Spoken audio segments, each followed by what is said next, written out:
How's the family? You okay? Doing fine. We just had a little daughter Tuesday. Oh, man, that's beautiful. Yeah, my name is Akiba. Akiba? Yeah. Yes. So we'd like to know if you allow, if we can ask you a few questions like we do every year in the Zed, and then if you could mention something about, for the people that watch the interview, about the soul and how Maku is our soul. Oh, yeah, not today. Okay, all right. Another time. All right. I can't, I'm not equipped. As a matter of fact, Bunny's teaching right now. You know that, right? Oh, yeah? They're up there teaching now, so you should be over okay. there. Hey, you, man. All right. I want to ask you about the Gilgamesh epics. Is that based on the Bible or for the Bible, for the Torah, Genesis? Yes. When you mention the Gilgamesh epics, just like we explained earlier, you have what you would an explanation of, for example, 2 floods. And that particular flood that they're speaking of when they start in Genesis chapter 6 and they go over to Genesis chapter 7, it's talking about a particular area on your planet. But this area was observed by a man by the name of Utnapishtim in the Gilgamesh epics. He had the ability to communicate with certain beasts and reptiles, amphibians and fowls in order to acknowledge them and associate with them as a small child. And he grew up with this talent. So what happened is they took a portion of Genesis 6 and 7 and they adapted it from the Gilgamesh epics and applied it in there. If you had a Bible, you can see how simple it is. If anybody had a Bible, you can open up chapter 1 of verse 20 and you get a rendition of the fact that it's speaking of a creation period. But this creation period is talking about dealing with water, where it's talking about moving creatures and fowls coming out of water. If you go right to the next chapter, it clearly shows you in chapter 2 of verse 19, where they're talking about a creation by way of the ground, that the creeping things and the fowls come out of the ground. You have what you would call a nectaral observation in chapter 1, but in chapter 2, you're talking about the Sumerian doctrine, and that's clearly defined in the epics of Gilgamesh, because he was speaking of how beings came down. When they say the ground, they're talking about all the components of the ground. When you get methane, ammonia, calcium, gold, silver, all this makes up the word they use at the time was Bushra, the body, the outer shell. All of these qualities of the earth, of the ground, was used to construct this body. And thus, in that same chapter, it'll tell you, and then this Most High, this character of the Anunnaki, comes down and breathes into man's nostrils the breath of life, and he becomes no longer man, no longer beast, no longer Lulu Amalu. This character has become a living soul in the image and the likeness of the one that placed that breath inside. So when we step down, go to Gilgamesh, Gilgamesh also makes a point of talking about beings known as Scythians or simple known as Shaggies. You call them Big Feet. Then they talk about, in the knowledge about a classification of Nephilim, those that fell down and they became known as Nephilim. They also were giants. Well, when I look at chapter 6 coming out of that Gilgamesh epics being applied to the Torah or Genesis, I find out they said, and there were giants in the earth in those days, but they don't describe those days. What do you mean? All right, there were giants in the earth in those days. What days? So they're talking about something that occurred prior to those writings. And they were talking about these men of great statuettes. So when I say, well, how can I identify with it? Because I see big men walking around. Well, when I open up again a portion of what they've taken out of Gilgamesh and applied it to the Bible, I go to the 2 Samuel chapter 21, verse 20, and I see where they're talking about a battle in Gath. It's chapter 21, verse 20. It's talking about a battle in Gath where there was a man of great stature. When you go back to the Hebrew, you can see that he was at least 8 to 10 feet tall, or 9.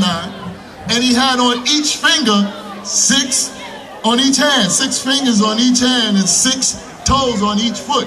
We know a lot of colored folks born with that little pinky over there, so that's their bloodline. They're Anunnaki, very aggressive, but they got that little, nub. You got people got that little nub on their foot. They also of that bloodline. These were things that were discussed by Gilgamesh. as well as when you go to chapter 5 in that same book, the Genesis, and you see where it talks about these are the generations. This is the book of generations. And the book of generations is discussed fully in the Gilgamesh epics. There are creatures that Gilgamesh spoke about, unicorns that you'll find in Numbers 23:22, and they recognize unicorns, as well as Psalms 92:10. They're talking about a horse with a horn on it, and a unicorn. But because we never see it, it becomes fictional, it becomes a myth. But he wrote about it, and thus the authors of the Bible, as we call it today, shared into it. And it goes on and on. So you can see things that are being questioned, see things that are being applied to the Bible, and you got to ask yourself, where is it coming from? And thus they were talking about books from before. Thus one of the books was the Gilgamesh Epics. Okay? Talking to the mic. So, the reason I asked you that question because I was reading about it in the Holy Tablet. Right.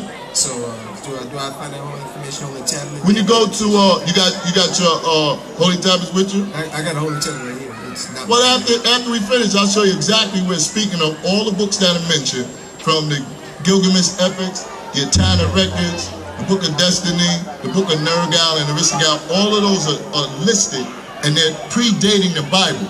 That's why when you go down and you discuss Abraham's philosophy, here's what it was. Abraham was going through a point of time before Judaism, Islam, and Christism or Christianity, and he was given certain laws. But they didn't use the word as law as me and you use it. The word they used was Torah. So he had a set of books. He had a set, matter of fact, they were called pages, pure pages. And the word for pure pages, the language he spoke in, deals with the Sahuf. So he had certain things that he followed prior before the coming of any biblical script. Let me ask you another question. Yeah, chapter 25, verse 5 in Genesis. 26, verse 5 in Genesis. Yes. Yes, sir. Are the so-called Jews familiar with this? Yes, they are. In virtue of the fact that the J didn't come into the language until 1565, you know they are familiar with it because they stole it from somewhere. Let me tell you something about the Jews. When you talk about the Jews, and we discuss a chapter of the book of Ezra in chapter 9, and we start from verse 1 going down to 5, it tells you of those that are trying to emulate themselves as Jews. I was talking about it in the museum. What happened is, the people that call themselves Jews today, they know for a fact that if you go to such books as Ecclesiastics, and you go to what is discussed as God, God has a certain appearance that he approaches everybody with. And that appearance is what he looks like. Because we even, as Nubians, we even have a slogan, cleanliness is next to godliness. So when you see God, God is virtually in all white, pure, looking good, fly, from all the prophets to Jesus, all of them wore white as a sign of purity. But the Jews call themselves the chosen people. But they don't wear white. They wear black. And they have the curls. They wear a big black hat. No matter how hot it is, and them Canaanites burn it up, they keep that black on. And they have a beard in the Midian trim. What they're emulating is when you open up your script and you go to Jeremiah 14:2, it describes what the Israelites look of Judah or Yehudah. The Jews, it says that they are black as the ground. So what they did was they eliminated, they copied the blackness through their clothing, because the black clothes are supposed to emulate their skin.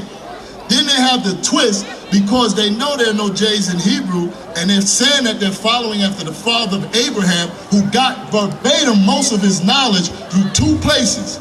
Out of ancient Samaria, at the time they translated as Babylon, and thus he left there and studied in Egypt. Now, you'll find two qualities there. You'll find for high priesthood, you'll find a braid that comes down. In Sumerian, they called it a Ninti braid. They recognized as Ramesses in Egypt, but it was discussing intellect and it's discussing of high priesthood. And if you notice, that's why they're twisted in. They wear the black hat, especially the one with the fur, because they're trying to have an afro.